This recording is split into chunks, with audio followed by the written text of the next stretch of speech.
Hi, I'm Dr. Dennis Durbin, and I'm a pediatric emergency physician, and I also co-direct the Center for Injury Research and Prevention at the Children's Hospital of Philadelphia, where we've spent nearly 15 years studying how best to protect children in car crashes.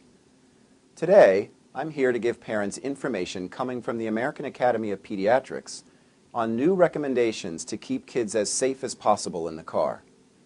The AAP's new recommendations reflect the best science available in the field of child passenger safety. Following these recommendations will help you make the best choice possible to keep your child as safe as you can on every trip you take. The American Academy of Pediatrics now advises that infants and toddlers should ride in rear-facing car seats until at least age 2 or until they outgrow the upper height and weight limits of the seat. This information can always be found on the label on the back of the car seat.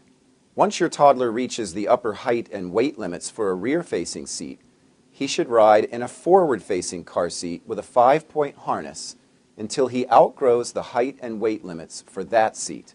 Older children should ride in a belt positioning booster seat after outgrowing the forward-facing car seat limits, and should remain in a booster seat until they are 4 feet 9 inches tall, which for most kids is usually between 8 and 12 years old.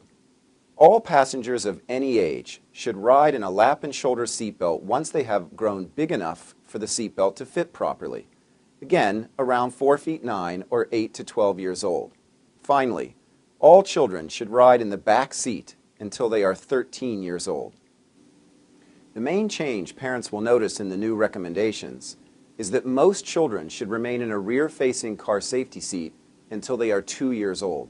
A rear-facing car seat does a better job of supporting the head, neck, and spine of infants and toddlers in a crash because it distributes the force of the collision over the entire body.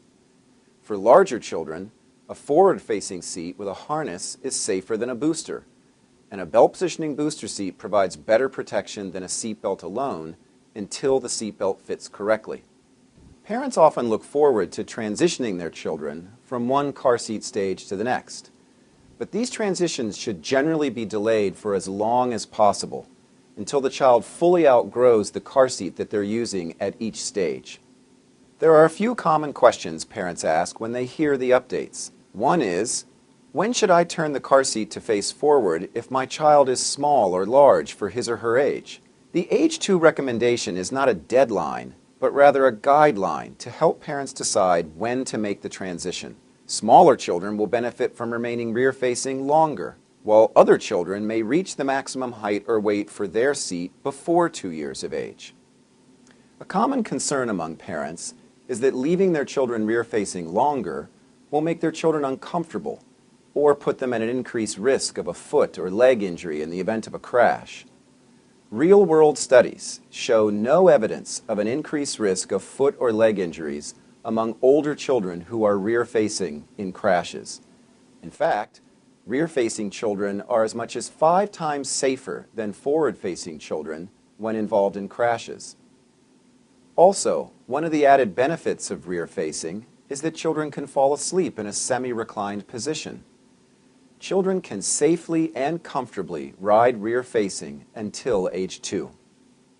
A final comment we hear a lot is about booster seats. Parents are often surprised that their child still needs a car safety seat when they're 8 to 12 years old. But here's how to think about it that makes much more sense. Seatbelts in cars are designed for adults, and the lap and shoulder belts do not fit children properly.